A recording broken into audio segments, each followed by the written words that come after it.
Hello everyone and welcome to another casual review. Today I'm talking about Final Fantasy X-2 Last Mission. That is a mouthful. So the events of Final Fantasy X-2 Last Mission take place 3 months after the events of Final Fantasy X-2. And the girls all receive an invitation from a mysterious writer to go to a mysterious tower called Udisur, and it says that there is like a prize at the top. Like, you're going to want to get to the top, it says. So all three of the girls join up together once more to climb this mysterious tower. Gameplay wise, it isn't like a active turn-based game. It is basically a mystery dungeon game, and I have done a casual review on a different mystery dungeon game, Pokemon Mystery Dungeon, so I will be making comparisons between the two there. You choose one character to play as out of the three women. I'm not sure if there's a difference between all three of them, because you are able to change your dress sphere throughout the gameplay, so it's probably just like which character you prefer to play as. And if you haven't played a mystery dungeon game before, basically you are on a grid, and the dungeon layouts of each floor is randomly generated, so you're never really sure what you're going to get as you play through each floor. And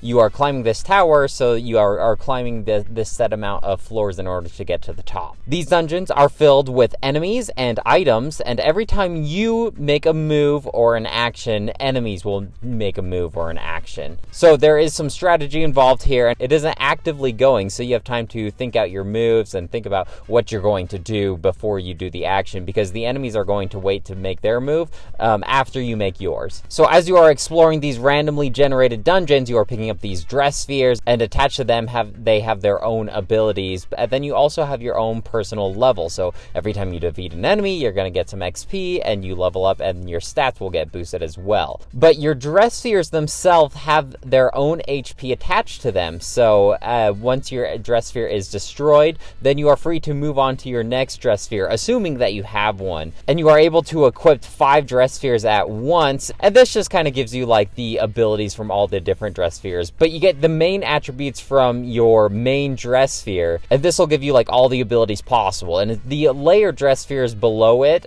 just give you like additional little passive effects and maybe 1 or 2 active abilities that you can use. So let's say that you have a warrior as your main dress sphere. If I have a white mage as a layered dress sphere, I can still use the cure ability if I need to. Aside from that, you are able to do certain things like combine 2 of the same dress spheres together in order to make it a more powerful dress sphere, or there's a shop where you can buy items like potions and ethers for your magic mana points. There's even like offensive items, like you can throw grenades at enemies if you want. But the main joy of this game, in my opinion, is experimenting with all the different dress spheres and those abilities. Unfortunately, this game is actually pretty stingy with its mana points, so you have to be very careful about how you use your abilities, because it's not like you can use them over and over again. That's why the classes like Black Mage, in my opinion, are actually one of the weaker classes, dress spheres, because you can only really use maybe like 3 or 4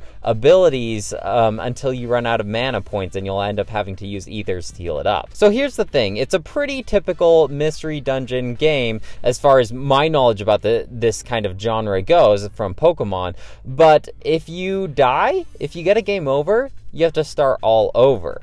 Now, I've played plenty of rogue-like games like this before, where if you die, you got to start all over and work your way back up to the tower.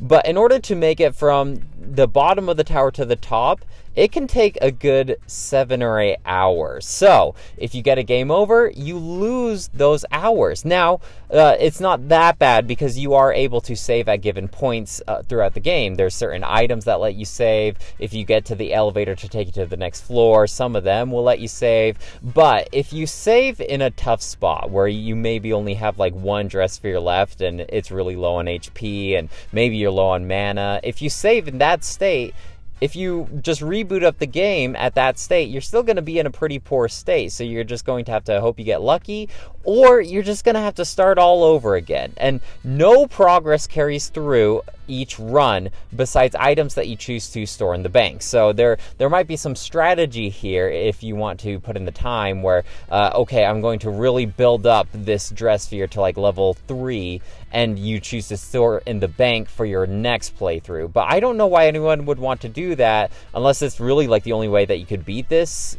standalone game, because it's just like, it's so long and it's so tedious, and this gameplay just takes forever to get through, and the rooms all look the same and the music all sounds the same. And I'm sure you can tell at this point that I lost a ton of hours playing through this. I was about 5 hours in, and I saved myself into a corner basically, and my choices were like, okay, I guess I can reboot this save where I'm in a really poor position here, or I can start over, and it's very frustrating. And as far as like Pokemon Mystery Dungeon handled this, it was by chapter, so you kind of get that breath of fresh air. You get to go back to the main hub, and you get to store up on your items and everything, and if you are in a poor position, then you just get to restart at that chapter. It's not like you have to start the whole Pokemon Mystery Dungeon over again. So I've been pretty burned. I'm pretty upset by this standalone game, but part of it still has me drawn to it, because when you hit certain thresholds of floors, like I'm not quite sure if it was like every 10 floors, I can't quite remember, but every certain amount of floors you get little cutscenes between our 3 main protagonists talking about their life, where they're at now 3 months later after the events of Final Fantasy X-2. So it's kind of like a reunion story, because these 3 women have really kind of fallen out of sorts here. They don't talk anymore. They kind of went their separate ways, and that's kind of life, right? When you become an adult, you start to drift away from your friends, and there's not really like any bitterness here, but it's just like you don't really talk anymore. So this letter gave them an excuse to get together and go on an adventure again. So why do I know so much about the story? Well, it's because after I got frustrated, I went ahead and watched all of the cutscenes on YouTube. So I did not finish this game, and I don't think I ever will. I don't really want to be honest, but I still was invested in how Yuna, Riku, and Pain are doing, and what the world of Spirit is like 3 months later after the events of the second game. So that's what I would recommend to you, unless you find a lot of joy out of the gameplay. I'm sure this game is for someone. I'm sure someone enjoys the Mystery Dungeon strategy, and there's probably someone out there who just loves starting over from the beginning and losing hours and hours of progress.